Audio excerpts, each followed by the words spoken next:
This is your one-stop shop for in-depth analysis, breakdowns, highlights, podcasts. We do it all here at the Houston Rockets Chop Shop. Continue to support our channel and hit the subscribe button. First attempt by Ja gets a screen from Steven Adams. This action killed us. You see how KPJ is stunning that deep in the paint. His back is totally turned to the guy he's guarding. The fact that he's that deep, out of position, basically, and he can't even recover back to the guy that's going to be the shooter there in the slot. And it's not just him, but a lot of our guys play that type of technique. I'm not sure why, but this is going to kill us later on in this game.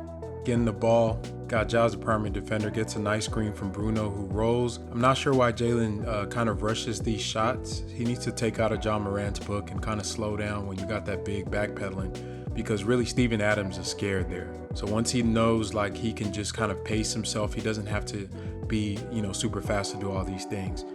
Those shots, he can set his feet and get a nice jumper there.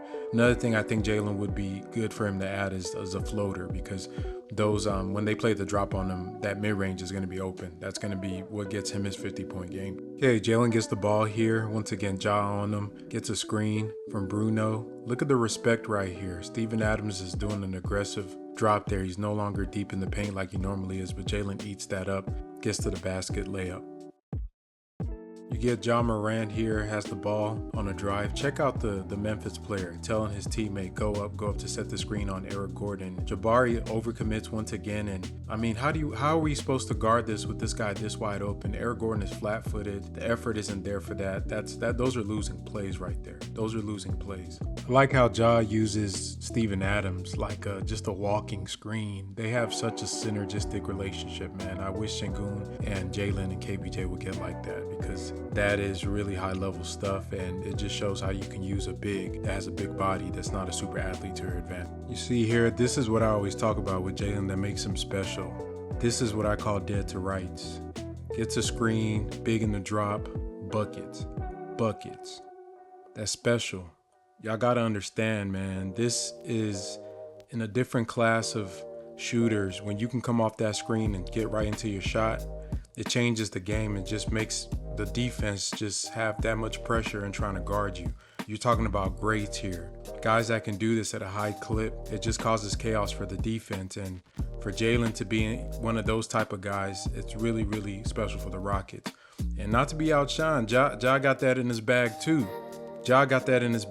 And that's why I think he's going to be one of the best guards in the next couple of years. He got in his bag, and here's something else that's special. The snake screen, get into your mid-range jumper, snaking that screen. This is what I call putting the baby to sleep. You add that to your bag, you taking teams out. Fourth quarters, late in games, you slow the pace down. They playing you too hard on the threes. They dropping too much. That big giving you space. We've seen Chris Paul do this. This is why he's one of the best clutch players in the NBA. Able to snake that screen, reclaim your leverage, get into your mid-range shot and make the bucket.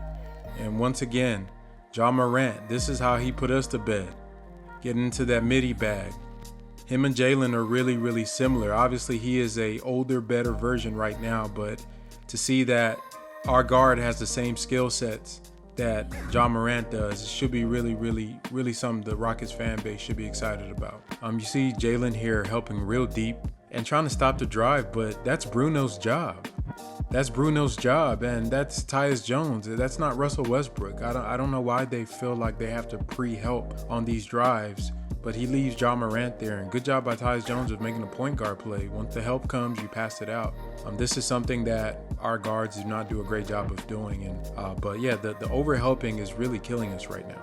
One of the underrated parts of Jalen's development is his defense, man. This guy is taking on the challenge of guarding the best ball handler on the other team. He's done it against Trae Young. He was guarding Ja Morant really well, and I'm really impressed with his screen navigation. This was something he suffered with last season, but now he's navigating screens and he busts his ass to get to the other side.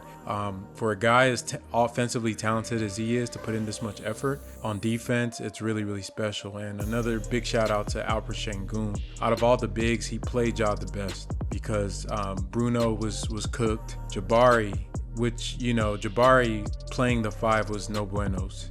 was no buenos, but Sengun was the one that was able to play it the best. He kind of plays a cat and mouse game. He remembers moves that Ja puts on. He knows Ja likes to change direction, so he kind of anticipates things. Jabari at the 5, I just didn't understand why Coach Silas did not just let them switch everything, because if you're gonna have Jabari Smith out there, if you read his scouting report, one of the things that makes him an elite NBA prospect is because of his switchability, the ability for him at 6'11" to be able to get out and guard on the perimeter. And I feel like to put him in a drop coverage because he isn't comfortable blitzing or trapping, I mean, I don't get that. I would just tell him, okay, just once they set a screen, just switch out on the guard and just let him beat you one-on-one.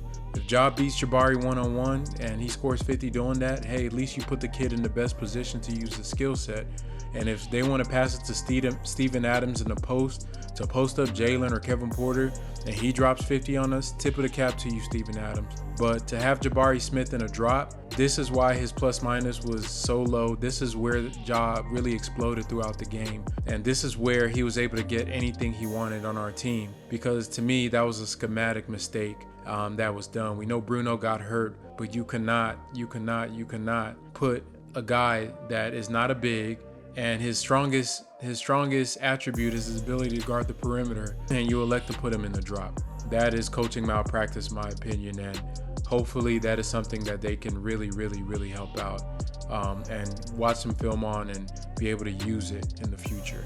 First play of the game, look at Jrue Holiday make a savvy vet play, sneaks off his assignment, goes back door, gets the screen handoff from Garuba there and Jalen Green, leads to an open layup, start the game, set the tone early, championship caliber. Yeah, anytime you see Giannis on a fast break and he gets you in a position when you're one-on-one, doesn't matter who you are, this is dead to rights. You're either going to foul him or he's going to dunk on you or make a play. That's why he's the best player in the world. Here's a pick and roll alignment I always talk about, is getting screens into the empty corner, and you see KJ goes into the empty corner there. If KPJ is able to pass this to him, it's going to be a one-on-one situation there with him in space.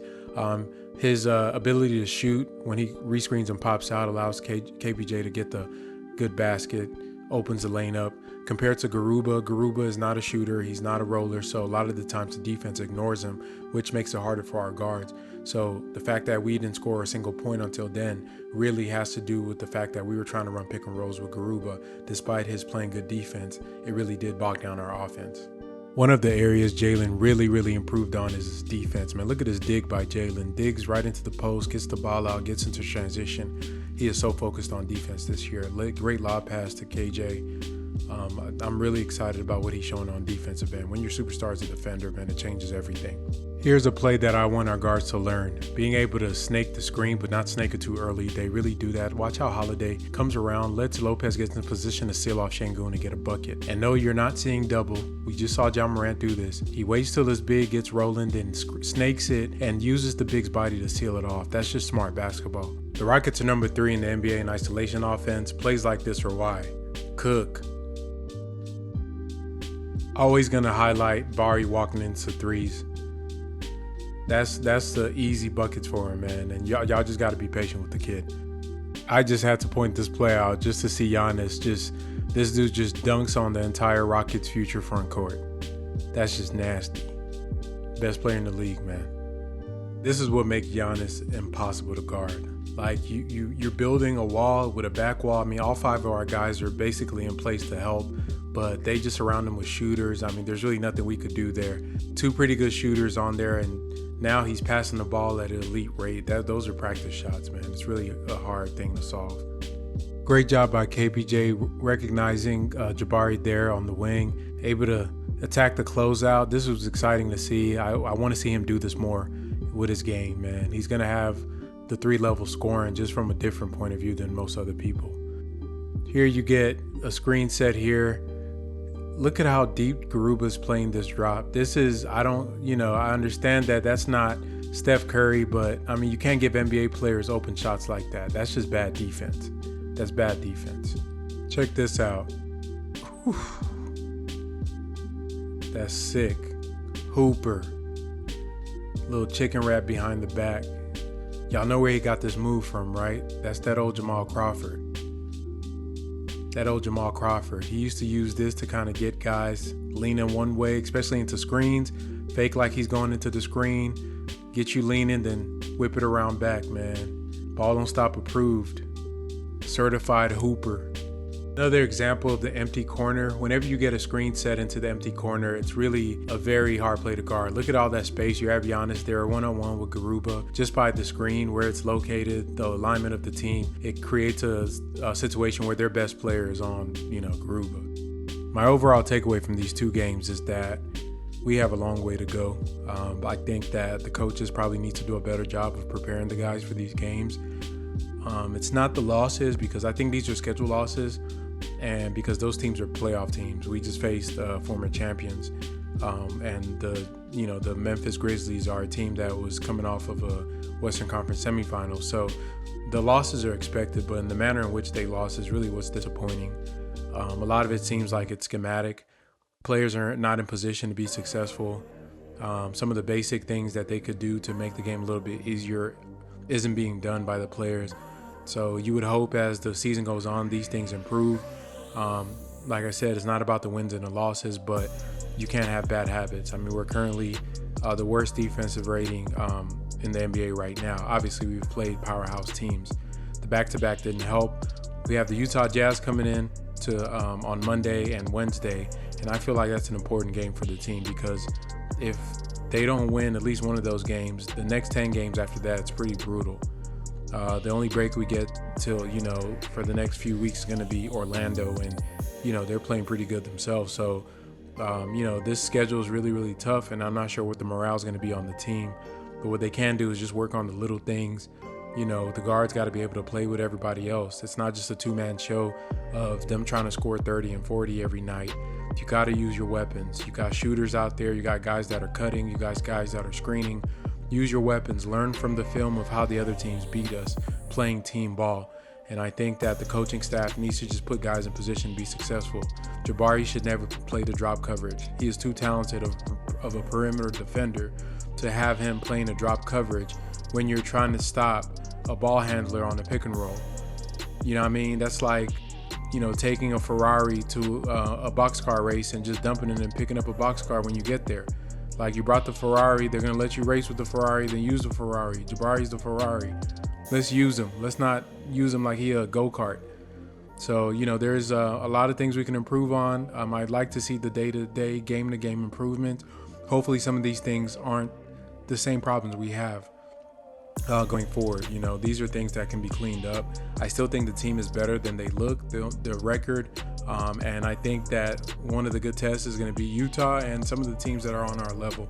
And if we can squeeze out a couple wins against teams we're not supposed to be, they'll be right on track for where they need to show that they're progressing. Other than that, let's just see how this week goes. And we'll check back in when that's done. Thank you for supporting the Chop Shop. Always like, subscribe, comment. We like to interact with you. And just keep, supporting this channel and the community that's growing within the Chop Shop and our NBA fans from around the league. Thank you, guys. We'll talk to you next time.